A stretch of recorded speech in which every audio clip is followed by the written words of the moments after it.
देखिए हुआ question number हम लोग को देखना है, और क्वेश्चन नंबर हम लोग देखना है 34 देख लेते हैं। 34 छूट गया था पिछले लेक्चर में। 34 नंबर क्वेश्चन को हम लोग देख लेते हैं। 34 नंबर क्वेश्चन क्या कहता है, the EMF of accumulator battery is of car 12 volt, कितना वोल्ट है 12 वोल्ट, इंटरनल रेजिस्टेंस कितना है 0.4 वोल्ट, यानी ईएमएफ का वैल्यू दिया हुआ है वह कितना दिया है 12 वोल्ट दिया है 12 वोल्ट, और इसका इंटरनल रेजिस्टेंस कितना दिया है 0.4, internal small r 0.4 the maximum current obtained from the battery, maximum current का वैल्यू पूछ रहा है, किसका वैल्यू पूछ रहा है मैक्सिमम करंट, यानी मैक्सिमम करंट के लिए हम लोग को क्या करना पड़ेगा, तो मैक्सिमम करंट जो देखिएगा मैक्सिमम करंट का वैल्यू कितना होगा ये देखने के लिए हम लोग को आई का वैल्यू लिखना पड़ेगा। आई का क्या आता है एप्सिलॉन बटे small r plus capital r, small r plus capital r।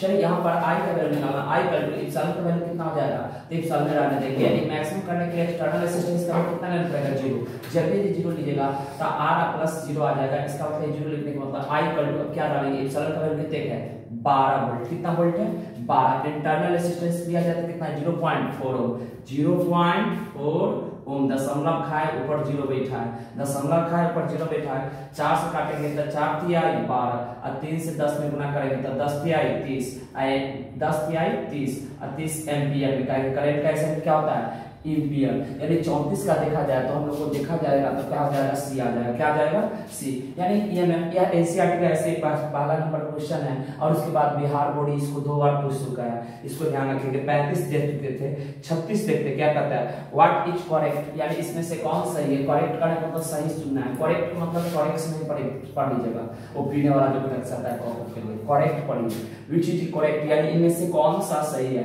Current is a scalar but current density is vector, सब आदमी जानते हैं करंट स्केलर है, क्यों करंट स्केलर है, करंट सीधा रास्ता में चले या टेढ़ा रास्ता में चले, करंट के पास डायरेक्शन होते हुए भी, करंट के पास डायरेक्शन होते हुए भी यह स्केलर माना जाता है कि वेक्टर माना जाता है, स्केलर स्केलर इसलिए माना जाता है क्योंकि ट्रायंगल लॉ को या वेक्टर लॉ को पालन नहीं करता। करंट डेंसिटी जे बराबर क्या होता था आई बाई ए, लेकिन यह हम लोग का वेक्टर माना जाता है, कुछ माना जाता है वेक्टर, यानी यहाँ से देखा जाए तो करंट डेंसिटी वेक्टर होता है पर करंट इक्वल होता है स्केलर, यानी व्हिच इज करेक्ट, यानी पहला नंबर ऑप्शन सही है। दूसरा चेक करते हैं करंट इज वेक्टर, वेक्टर नहीं डायरेक्शन और मैग्नीट्यूड होते हुए भी स्केलर है, यानी सब कुछ होते हुए भी छक्का टाइप का, यानी इसके पास हम बोल सकते हैं इसको वेक्टर नहीं ले सकते हैं क्योंकि वेक्टर नियम को पालन करता है। करंट डेंसिटी इज स्केलर गलत बात, बहुत क्वांटिटी इज वेक्टर गलत बात, नन ऑफ दिस गलत बात है, सब गलत बात है, सही बात कौन है 36 का ये होगा। 37 नंबर क्वेश्चन देखिए क्या कहता है 37,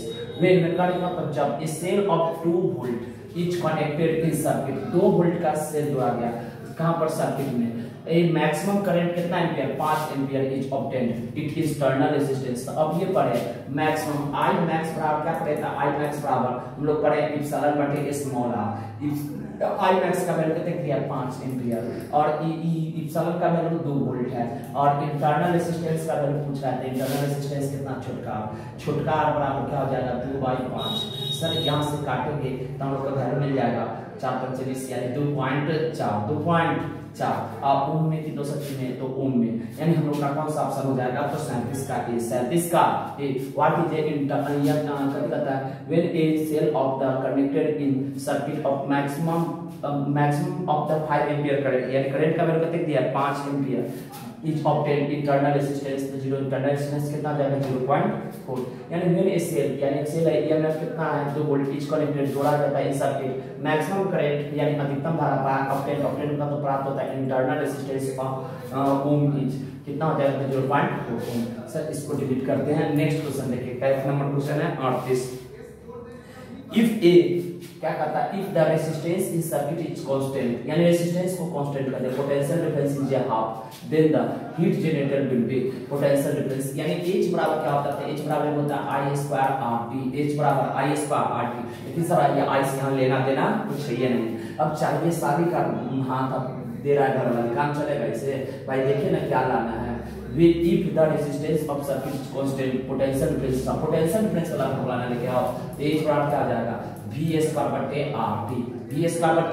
RT, if resistance of circuit जे कांस्टेंट यानी R कांस्टेंट कर दिया T कांस्टेंट है, H प्रोपोर्शनल किसका V² का, H प्रोपोर्शनल V² का, then the heat generator will be potential difference half कर दिया। अच्छा ये दुगुना करता था, u का स्क्वायर 4 गुना होता, लेकिन यहाँ आधा करता था। h डैश का वैल्यू कितना हो जाएगा प्रोपोर्शनल 1 बटे यानी v बटे कितना 2 का स्क्वायर हो जाएगा, यानी देखा जाता है h डैश बराबर प्रोपोर्शनल हो जाएगा 1 बटा यानी v स्क्वायर बटे 4 यानी 1/4 हो जाएगा। 1/4 half double 4 times unchanged potential difference को if a resistance of circuit constant potential difference half आधा कर दिया।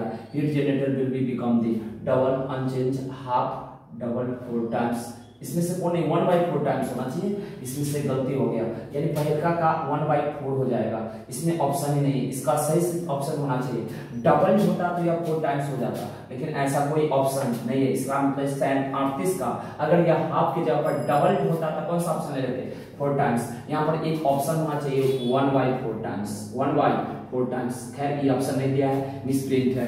खैर छोड़िए, इसको 38 का कौन हो जाएगा 1/4 टाइम्स होगा, कोई ऑप्शन नहीं है। यहीं पर आता है डबल कर दिया जाए पोटेंशियल डिफरेंस डबल का, v के डायरेक्टली प्रोपोर्शनल है। अब v का डायरेक्टली प्रोपोर्शनल है, इसका मतलब आप बोल सकते हो if the resistance of circuit at constant potential difference is half। एक बार क्वेश्चन को समझ लेते हैं कि क्वेश्चन उल्टा होता था, वोल्टेज के टर्म में हो जाता तो ये क्वेश्चन एक बार देख लेते हैं, एक बार फिर से क्वेश्चन पढ़ लेते हैं क्या कहता है। if resistance in circuit in a circuit में रेजिस्टेंस एट कांस्टेंट वोल्टेज, अच्छा पोटेंशियल डिफरेंस कांस्टेंट करता है, पेज पर अभी पढ़े v स्क्वायर बटे r p, अगर पोटेंशियल कांस्टेंट t कांस्टेंट है एक पर रोस्टन 1/r क्या करता है potential difference is half, resistance को आधा करे then the heat generated will be, यहां से दुगुना होता है या आधा होता है, या आधा होगा तो h कितना हो जाएगा दुगुना 2h हो जाएगा। देखिए ना, यह घटेगा तो यह बढ़ेगा, यह बढ़ेगा तो यह घटेगा, ये दुगुना होता तो यह आधा हो जाता, लेकिन यह आधा करता है h डैश बटा h बराबर क्या हो जाएगा, तो इनवर्सली प्रोपोर्शनल h डैश, तो यहाँ पर r डैश और ऊपर में क्या हो जाएगा r इनवर्सली h डैश बराबर यहाँ से r का वैल्यू r रहने दीजिए, r डैश का वैल्यू कितना है r/2 आधा करेंगे यानी 2 ऊपर चला जाएगा, तो h डैश बराबर e बटा में h था, h इधर न चला जाएगा तो r साथ कट जाएगा 2h यानी डबल हो जाएगा, इसके सब हो जाएगा p। क्वेश्चन पढ़ने में मिस्टेक हुआ था, एट कांस्टेंट पोटेंशियल डिफरेंस बोला तो हाफ किया जाता है, हमको लगा कि पोटेंशियल डिफरेंस को अलग कर रहा है। खैर इस समझ गए रहिएगा कैसे क्वेश्चन दोनों हो सकता है। अगला क्वेश्चन क्या कहता है, if the current in electric bulb is increase by कितना परसेंट 3% एट कांस्टेंट रेजिस्टेंस को कांस्टेंट कर दिया, पावर इंक्रीज बाय, पावर बढ़ाना है, पावर बढ़ाने के लिए क्या करना पड़ेगा, खाना पड़ेगा कोई चीज नहीं, वो पावर बढ़ाने के लिए कुछ और काम करने के लिए होता है, यहाँ पर अलग पावर है भाई, इलेक्ट्रिक पावर है। If the current in electric bulb is increase by 3%, यानी I को क्या परसेंट से बढ़ाया जाता है 3% से, यानी इंक्रीज नहीं I at constant resistance, R का वैल्यू कांस्टेंट दे दिया, R का वैल्यू कांस्टेंट यानी रेजिस्टेंस का वैल्यू कांस्टेंट कर दिया, constant resistance the power increase by, यानी पावर का वैल्यू पूछा है। अब पावर वैल्यू क्या होता है I square R, power equal to I square, R constant की यानी P प्रोपोर्शनल किसके हो जाएगा I स्क्वायर का। अब सभी आदमी जानते हैं कि एक फॉर्मूला पढ़े थे y इक्वल टू अगर x के पावर n हो, यह अगर x में छोटा परसेंटेज चेंज हो तो y में परसेंटेज चेंज बराबर, y में परसेंटेज चेंज बराबर n गुने x में परसेंटेज, तो यहाँ पर देखिए 3% छोटा चेंज है कि बड़ा चेंज है, छोटा चेंज है इसलिए इसका पावर चलेगा, तब p में परसेंटेज चेंज जब h पूछेगा तो क्या हो जाएगा 2 गुने I में परसेंटेज चेंज, यानी 2 I में कितना परसेंट चेंज है तो सब 3% चेंज है, I में 3% यानी 3 दूना 6%। यहाँ से देखा जाए तब p में कितना परसेंट हो गया 6%। वीडियो चल रहा है, चल रहा है नहीं चल रहा है, रिकॉर्ड हो रहा है ना। नेक्स्ट देखते हैं, यानी 39 का क्या परसेंट 6%। क्वेश्चन नंबर क्या में पहुंचेंगे सर, क्वेश्चन नंबर हम लोग देख लेते हैं 40। क्या कहता है, length of wire is doubled, stretching लंबड़ा के, किसी को राके लंबड़ा के, be the resistance of the before the stretching VR that after the stretching पूरा हो जाएगा। ये डायरेक्ट क्लास में रखे हुए थे बट दिखा देते, क्लास में पढ़े थे फिर भी देख लेते हैं। The length of the wire is doubled, stretching, stretch को मतलब लंबड़ाने या सिकुड़ाने के केस में बताए थे, लंबड़ाएंगे या सिकुड़ाएंगे, यानी लंबड़ेगा तो बढ़ जाएगा, लंबड़ेगा तो क्या होगा बढ़ जाएगा, बढ़ेगा तो कौन सी बढ़ेगा रेजिस्टेंस बढ़ेगा, और लंबड़ाने के केस में बोले थे R proportional L square, R proportional L square. The length of wire is doubled, stretching if the resistance before the stretching is R, यानी यहाँ से देखा जाएगा R2 बटा R1 बराबर क्या होना चाहिए L2 बटा L1 का होल स्क्वायर, बड़े यहाँ से देखा जाए तो R2 का वैल्यू R का वैल्यू RA मान लेते हैं। यहाँ पर L2 का value double resistance before R है, आफ्टर द स्ट्रेचिंग डबल करता है, यानी पहले से लंबाई अगर L माना जाए तो बाद में कितना होगा 12 का होल स्क्वायर, L से L तेल बेचेंगे तो कितना भेल R2 बराबर यहाँ से देखो 2 का स्क्वायर 4, 2 का स्क्वायर 4 आई R इधर ले जाओ कितना हो जाएगा 4, यानी R2 बराबर कितना हो जाएगा 4। इसीलिए डायरेक्टली रखो ना, यहाँ पर L है, L को 2 गुना करें तो 2 का स्क्वायर 4 टाइम्स, L अगर 3 गुना करें तो 3 का स्क्वायर 9 तो 9 टाइम्स, यानी जय बेर करेगा पर स्क्वायर करके गुना मार देंगे। समझ में आया कुछ जी? आ गया। देखते रहिएगा, क्वेश्चन पढ़ते रहिएगा, आप लोग क्वेश्चन नहीं पढ़िएगा नहीं समझ में आएगा। The resistance of the wire जो डबल कर रहा है तो L के 2 स्क्वायर 4 कर देंगे, that constant before the stretching after the कितना हो जाएगा 4 हो जाएगा, यानी 40 का कौन हो जाएगा 40 का 41 नंबर को रीड कीजिए। क्या करता है, विच of the following would you like after accurate measure of the potential difference. Potential difference मापने के लिए क्या करना पड़ेगा, कौन सा रेजिस्टेंस को आप प्रीफर करेंगे? तो बड़े सब आदमी जानते हैं रेजिस्टेंस कम होगा तो उसमें से काम कुछ आराम से घुसा सकते हैं, यानी करंट को घुसा सकते हैं। Which of the following would for accurate measurement, यानी सही माप of the potential difference, potential difference of resistance 50 ohm, potential resistance 1000 ohm, potential resistance मान लो इतनी ज्यादा रेजिस्टेंस रहेगा तो उसमें घुसाने में दिक्कत होगा, इसलिए करंट को भी आराम से पास कर जाएगा। तो सर 50 ओम वाला में यानी 41 का कौन सा हो जाएगा 41 का ये था का थ्योरेटिकल है।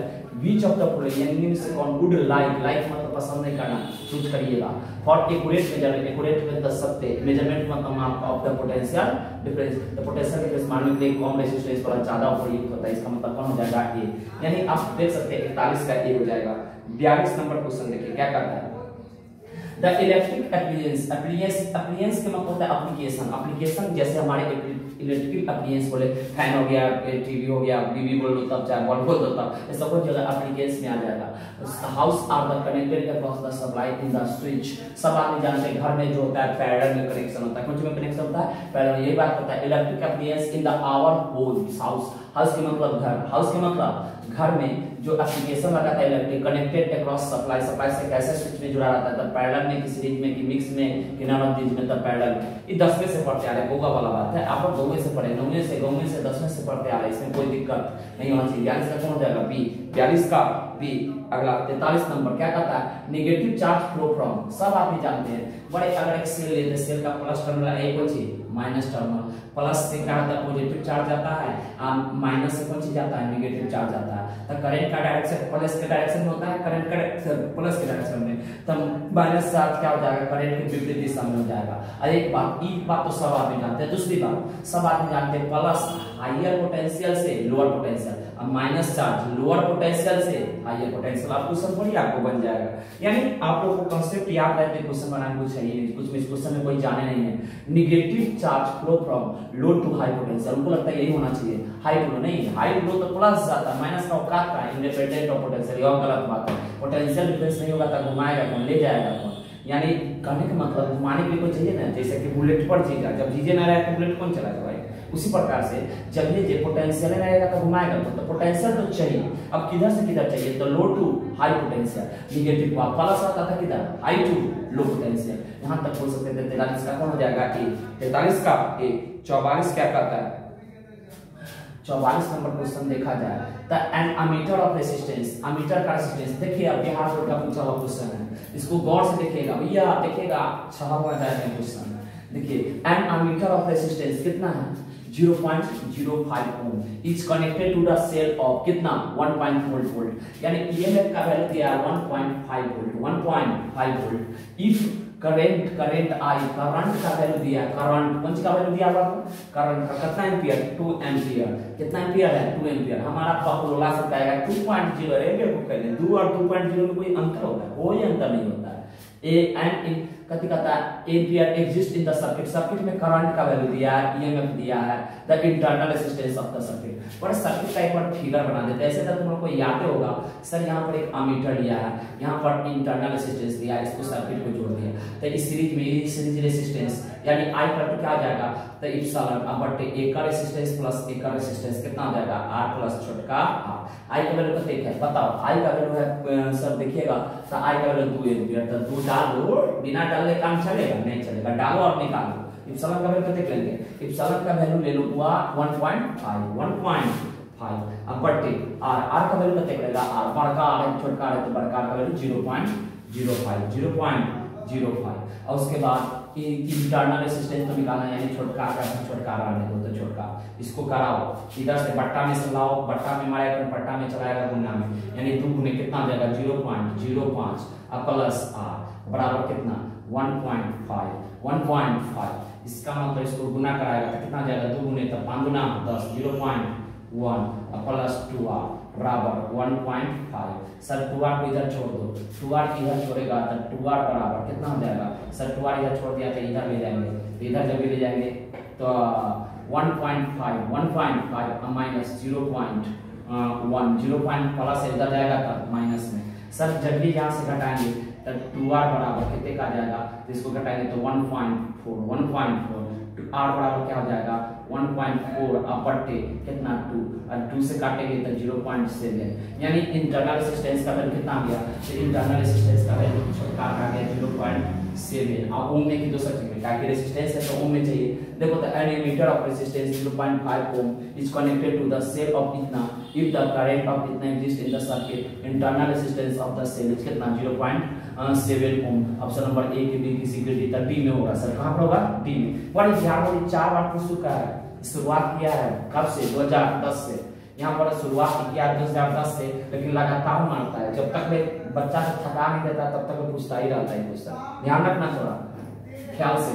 इसका नेक्स्ट क्वेश्चन कथी करता है 45 नंबर क्वेश्चन करता है व्हेन टेंपरेचर इज रेज्ड का मतलब बढ़ाया जाए रेज्ड का मतलब बढ़ाया जाए रेज्ड का मतलब क्या होगा बढ़ाया जाए the resistance of platinum wire सबसे पहले मेटल है नॉन मेटल है क्या है से देख लीजिए तब प्लैटिनम जो होता है वह कंडक्टर होता है कौन होता है कंडक्टर होता है कंडक्टर का टेंपरेचर बढ़ाने के साथ रेजिस्टेंस बढ़ेगा कि नहीं बढ़ेगा तो इंक्रीज हो जाएगा। अब बड़े आप लोगों को टेंपरेचर डिपेंडेंसी R2 बराबर क्या बढ़ाता है R1 into 1 plus alpha delta T बताया था जिसका अल्फा पॉजिटिव होगा ताप बढ़ाने के साथ रेजिस्टेंस बढ़ेगा जिसका अल्फा नेगेटिव होगा ताप बढ़ाने के साथ रेजिस्टेंस घटेगा और जिसका अल्फा कांस्टेंट होगा उसका क्या बोलेंगे अल्फा 0 होगा उसका क्या होगा रेजिस्टेंस पर कोई प्रभाव नहीं। तो कंडक्टर के लिए थे अल्फा का वैल्यू क्या आ जाए कंडक्टर के लिए अल्फा पॉजिटिव बताए थे और सेमीकंडक्टर के लिए अल्फा क्या बताया था नेगेटिव और यहाँ पर इसके लिए प्लैटिनम देखा जाए तो कंडक्टर है इसलिए इसका रेजिस्टेंस ताप बढ़ाने के साथ बढ़ना चाहिए घटना चाहिए तो इंक्रीज 45 का कौन होगा कि इंक्रीज होगा कि डिक्रीज होगा इंक्रीज हो जाएगा। और इसके लिए सेमीकंडक्टर हो गया तो अब सेमीकंडक्टर ले लिए तो किसके लिए बात करेंगे तो बैड कंडक्टर का अल्फा का वैल्यू लगभग कितना होता है यानी ताप से कोई प्रभाव नहीं पड़ता यानी 45 का ये 46 देखिए क्या कहता है Which of the following is not a unit of power? ले पावर का यूनिट पूछ दिया इतना हल्का पूछा है लॉलीपॉप है लॉलीपॉप जानते हैं लॉलीपॉप किसको कहते हैं हल्का को कहते हैं लॉलीपॉप का मतलब गलत मत समझिएगा पावर के गाना लॉलीपॉप लागे Which of the following is not unit of power? Power का पहले फॉर्मूला लीजिए पावर इक्वल क्या होता है तब पावर इक्वल होता है VI पावर इक्वल क्या होता है तब I²R पावर इक्वल क्या होता है तब पावर इक्वल V²R। अब सब आदमी फॉर्मूला पढ़े हुए हैं याद होगा कहीं भी पढ़े हुए पढ़ेगा V से कुछ होगा वोल्ट V से वोल्ट गुने कुछ होगा तब वोल्ट गुने एम्पियर कोई यूनिट होना चाहिए है कि नहीं है तो खैर पहले लिख लेते साथ I² का एम्पियर स्क्वायर गुने रेजिस्टेंस का कुछ होगा तो रेजिस्टेंस का ओम इसका हो जाएगा वोल्ट स्क्वायर बटा ओम। Which of the following is not unit of power? ये भी जानते हैं सब के बदले लिखाता है वाट पावर का यूनिट कुछ लिखाता है वाट तो which of the following is not unit of power बच्चा फटाक से देखता है यूनिट ऑफ पावर वाट लगा दिया चलाया खुश होके लेकिन बाद में पता चलता वो सारा गलती हो चुका था ऐसा कुछ नहीं है। देखिए क्वेश्चन में गौर से पढ़िए ठिकियाइए बात को पकड़िए जी which of the following is not unit of power वाट होगा एम्पियर इनटू वोल्ट देखिए फर्स्ट में बोले एम्पियर वोल्ट तो भी है ये ओम बटे एम्पियर स्क्वायर लगता है यही गलत है एम्पियर स्क्वायर इनटू वोल्ट यह है एम्पियर स्क्वायर इनटू ओम यानी कौन पकड़ेंगे तो जो गलत है गलत किसको है तो हुआ सी नंबर हम लोग गलत आदमी को पकड़ेंगे कि सही आदमी को इस क्वेश्चन में तो गलत क्या है ओम पर मीटर स्क्वायर एम्पियर स्क्वायर बटे एम्पियर स्क्वायर में ओम होता था सही होता लेकिन ये नहीं है ऑप्शन नंबर सी हो जाएगा 46 से कौन होगा सी। अब क्वेश्चन नंबर क्या देखते हैं 47 क्वेश्चन का दिखाता है what is the value of current shown in यानी I current I shown in segment, segment का मतलब छोटा सा खंड, सेगमेंट का मतलब खंड। अब सेगमेंट का मतलब कुछ और नहीं समझ लीजिएगा। अब द सर्किट यहाँ पर कितना वोल्ट है, -4 वोल्ट, यहाँ पर कितना है -1 वोल्ट। यहाँ से करंट या हाइयर है कि हाइयर है, तो सब निगेटिव में जो छोटा होता है बड़ा होता है, निगेटिव में जो छोटा होता है से बड़ा होता है। जैसे जानते हैं -4 बड़ा था कि -2 बड़ा था, तो सब आदमी जानते हैं -2 बड़ा होता है, -4 छोटा होता है। निगेटिव में तब तो बड़ा ही है छोटा ही है, तो करंट का डायरेक्शन तो सीधा दिया, इधर से घुसाओ इधर से निकालो करंट। लेकिन कितना घुसाओ से पूछ रहा है, करंट पूछने का मतलब ये नहीं पूछ रहा है what is the value of current I shown in the segment of the circuit, I का वैल्यू निकालना है। तो इधर 1 वोल्ट है, इधर कितने हैं 3 वोल्ट। पोटेंशियल डिफरेंस निकालेंगे, पोटेंशियल डिफरेंस डेल्टा V यानी V बराबर क्या आ जाएगा, तब V2 माइनस V1 या V1 minus V2, higher minus lower, higher कौन है 1, तब -1 -4, ऐसे इसको नहीं लिखे, फाइनल माइनस इनिशियल या हायर माइनस लोअर लिख लीजिए तो अच्छा रहेगा।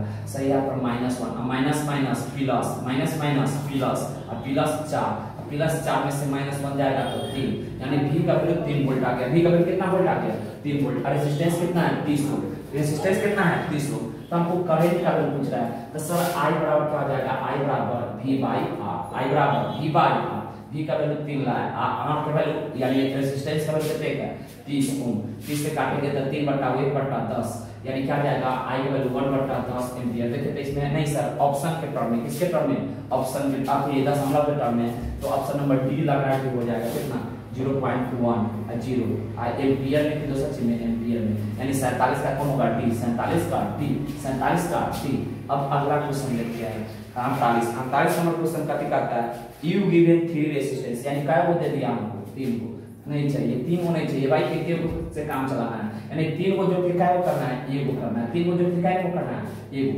You are given 3 resistor each of 1 यानी 3 वो रेजिस्टर है, एक या एक ओम का है, ऐसा 3 पीस है, क्या पीस पर काम चलाना है 3। The maximum resistance that can be obtained by the combination, हम बोले थे कि मैक्सिमम ऑब्टेन करने के लिए हम लोग को सीरीज में जोड़ना चाहिए कि पैरेलल में जोड़ना चाहिए। तो सर मैक्सिमम ऑब्टेन करने के लिए हमको सीरीज में, मिनिमम लाना रहेगा तो पैरेलल में, रेजिस्टेंस को अगर मैक्सिमम प्राप्त करना है तो कौन में सीरीज में, अब मिनिमम लाना होगा था पैरेलल में, तभी हम लोग सीरीज में जोड़ेंगे। यहाँ पर 1 ओम 1 ओम 1 ओम, या भी 1 ओम, ये भी 1 ओम, ये भी 1 ओम, 1 1 ओम 3 ओम। तो यू आर गिवन हमको दे दिया 3 resistor resistance each of the 1 ohm, the maximum resistance that be obtained by the combination, यानी इसमें देखना था कि मैक्सिमम लाने के लिए सीरीज में जोड़ना है कि पैरेलल में, तो सर सीरीज में। और सीरीज में 3 को जोड़ेंगे तो कितना हो जाएगा 1 ओम 1 ओम, R equivalent R plus R plus R बजे यानी 3 ओम डायरेक्ट नहीं आ जाएगा। क्या यह बच्चा वाला क्वेश्चन बनना था अपना, यहाँ 48 का कौन होगा डी, 48 का कौन होगा डी।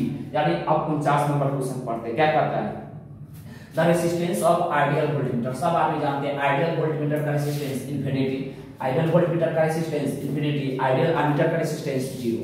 आइडियल एमीटर, आइडियल का मतलब आदर्श वोल्टमीटर जो होता है उसका रेजिस्टेंस कितना होना चाहिए अनंत। आइडियल जो वोल्टमीटर होगा, आइडियल का मतलब आदर्श एमीटर होगा, उसका रेजिस्टेंस कितना होना चाहिए 0। नहीं तो डायरेक्ट याद होगा आप लोगों को, the resistance of ideal voltmeter is कितना, तो इंफिनिटी होगा, कितना होगा इंफिनिटी। अगला क्वेश्चन देखते हैं 50 नंबर, सेंचुरी लगने वाला है जी, सेंचुरी लगाइए आप।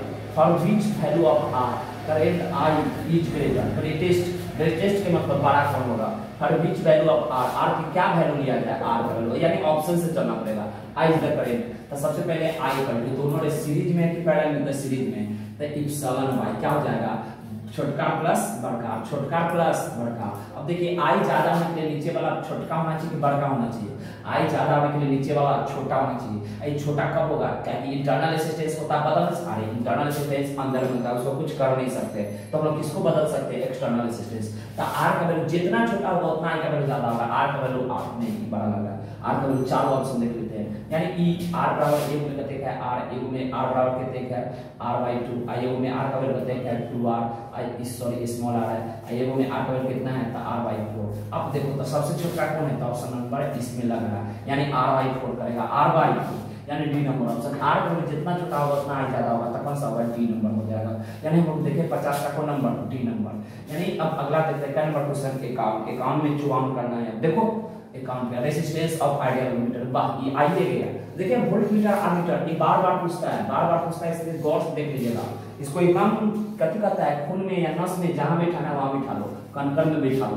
The resistance of ideal voltmeter is कितना होता है, तो आइडियल वोल्टमीटर का रेजिस्टेंस 0 होता है, आइडियल एमीटर का अनंत, आइडियल एमीटर का अनंत। अब 52 नंबर क्वेश्चन, 52 नंबर या 52 नंबर या 52 बोल दीजिए, जो बोलना बोल लीजिए ना। The resistance of resistor is A R, वो एक रजिस्टर का रेजिस्टेंस आर है, एक रजिस्टर है जिसका रेजिस्टेंस कितना है, आर है। It is series with variable resistance, इसको एक अल्फा रेजिस्टेंस वेरिएबल है से जोड़ा गया। Initially both resistance are equal, इसका आर था शुरुआत में, तो इसका भी कते होगा आर इनिशियल में, तो कते करता है R equal. Then the total initial resistance, यानी दोनों सीरीज में, तस्वीर में आर इक्वल बराबर क्या हो जाएगा, 2r। उससे नहीं समझे, फिर से समझ लीजिए। The resistance of resistor is R, resistor का रेजिस्टेंस कितने का R. It is a series with variable resistance, एक वेरिएबल रेजिस्टेंस है।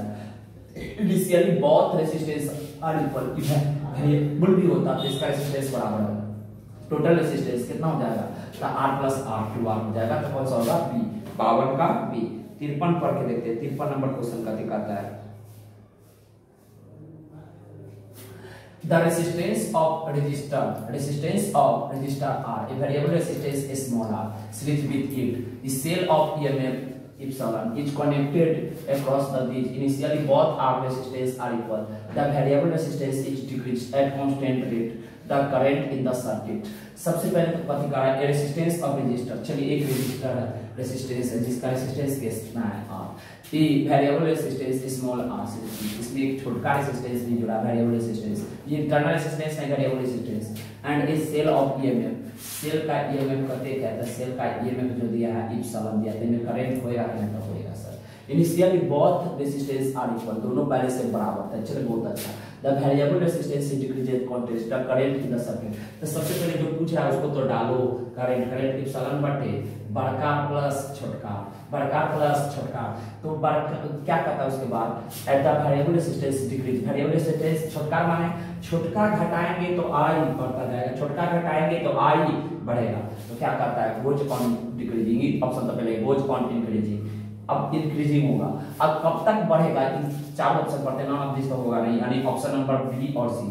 Increase gradually and attains the signal current, option number C होगा। देखिए ई आर घटाते जाएंगे तो आई बढ़ता जाएगा, आर घटेगा तो आई, ई घटेगा तो ई बढ़ेगा, क्या कि बढ़ते बढ़ते ई घटेगा तो ई बढ़ेगा, बढ़ते बढ़ते एक कंडीशन आएगा कि आर का वैल्यू जब 0 हो जाएगा, और जब ये 0 होगा तो आई वैल्यू तब नहीं बढ़ेगा, तो इप्सिलॉन बाय कितना होगा, आर, यानी कांस्टेंट हो जाएगा। Increase gradually and attains, attains का मतलब प्राप्त करता है, अटेन्स का मतलब प्राप्त करता है कांस्टेंट वैल्यू, यानी एक अटेन्स कांस्टेंट वैल्यू प्राप्त करेगा epsilon by are.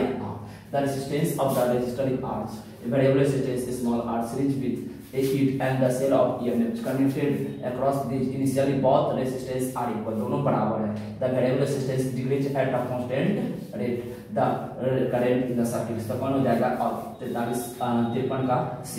Increase gradually at the constant value. Next question देखते हैं. क्या करता है next?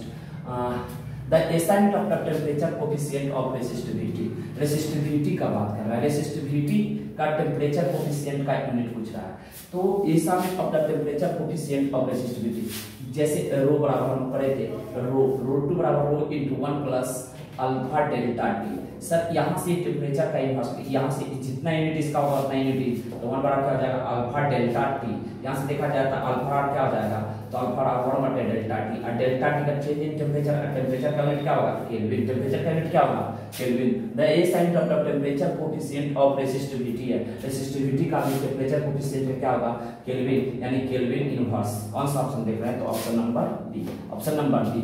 सर इस रेसिस्टिविटी के जब रेजिस्टेंस होता है तो ये क्या होता है, पर केल्विन या inverse of kelvin, inverse of kelvin, यानी 54 का देखा जाता है कौन होगा, बी, 54 का कौन हो जाएगा, बी। 55 नंबर क्वेश्चन देखिए, 55 क्या कहता है, if temperature is increase, increase का मतलब बढ़ाया जाता है by 3 degree Celsius, the value of temperature coefficient. सब आदमी जानते हैं कि यहाँ से देखा जाए टेम्परेचर कोएफिशिएंट ऑफ रेसिस्टिविटी, अगर मान लेते इसको टेम्परेचर बढ़ेगा तो अल्फा कांस्टेंट रहता है छोटा वैल्यू के लिए, तो ये R2 बढ़ता जाता है, बट बहुत लार्ज चेंज करेंगे तो अल्फा टेम्परेचर से इंक्रीमेंट होता है छोटा रेंज के लिए।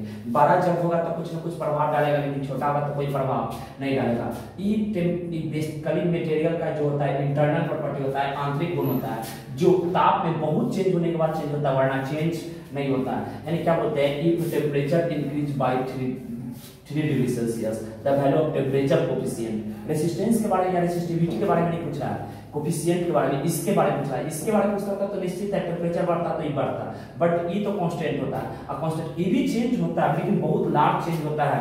तब इस आईआईटी का पूछा हुआ क्वेश्चन है, इसका कौन हो जाएगा, तो remains almost as same, almost इसीलिए लगा दिया है कि सेम तो नहीं रहेगा, थोड़ा सा बढ़ेगा, लेकिन 3 डिग्री से तरीका प्रभाव पड़ेगा। इसे कोई जैसे मान लीजिए पहले से पहले 0.003 पर डिग्री सेल्सियस, अब थोड़ा सा बढ़ जाए इससे 0.0030001 पर डिग्री सेल्सियस, तो क्या इसका कोई वैल्यू है, कुछ नहीं, इतना बढ़ने घटने से कुछ नहीं होगा, इसीलिए रिमेन्स ऑलमोस्ट 10 से, ऑलमोस्ट का मतलब लगभग समान रहेगा, ऑलमोस्ट का मतलब लगभग समान रहेगा। इसका मतलब क्वेश्चन का क्या देखते हैं, if the temperature is increasing the value of temperature coefficient of resistivity remains almost the same.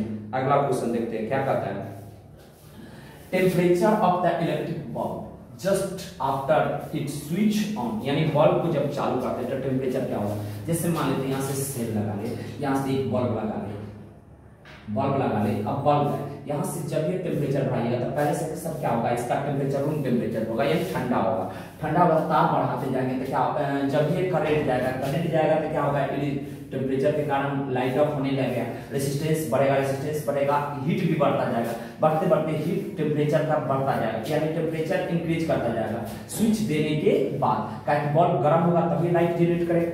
अब जनरेट करते करते कंडीशन ऐसा आएगा कि एकदम गर्म होते चल जाएगा तो फ्यूज हो जाएगा, एक जगह जाके क्या हो जाएगा, रुक जाएगा।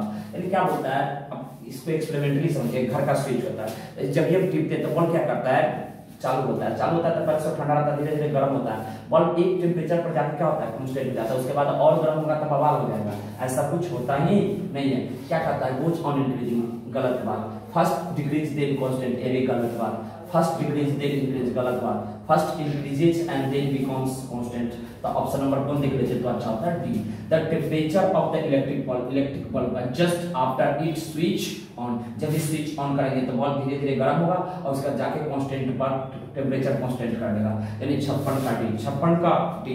57 क्या कहता है, the heat generated by 100 watt heater in 2 minutes, क्या मिनट तक काम करना है, 2 मिनट तक, कितना मिनट तक, 2 मिनट तक, कितना वाट से काम करना है, तो 100 वाट से, equal to the of the flow, यानी हम लोग को वर्क डन निकालना है, कुछ निकालना है, वर्क डन, हीट जनरेटेड यानी हीट का मतलब पावर इनटू टाइम जाएगा। जैसे हम पावर करके देखें तो W/T, तो W बराबर क्या हो जाएगा, पावर इनटू टी। अब पावर का वैल्यू देखें 100 वाट, कितना वाट है, 100 वाट है, 100 वाट, और टाइम कितना मिनट है, 2 मिनट। अब सब आदमी जानते हैं मिनट जो दिया है स्टैंडर्ड यूनिट नहीं है, स्टैंडर्ड यूनिट क्या होता है, तो सेकंड होता है, तो 1 मिनट बराबर 60 सेकंड, तो 2 मिनट बराबर 120 सेकंड हो जाएगा, गुना कर दो क्या हो जाएगा, तो किस फॉर्मेट में है, 12 गुने 10 के पावर 1 2 1 3। अब वर्क का यूनिट कौन होता है, जूल, कौन होता है, जूल, यानी 12 गुने 10 के पावर 3 जूल, यानी 57 का देखा जाता है कितना जाएगा, 12 गुने 10 के पावर 3 जूल।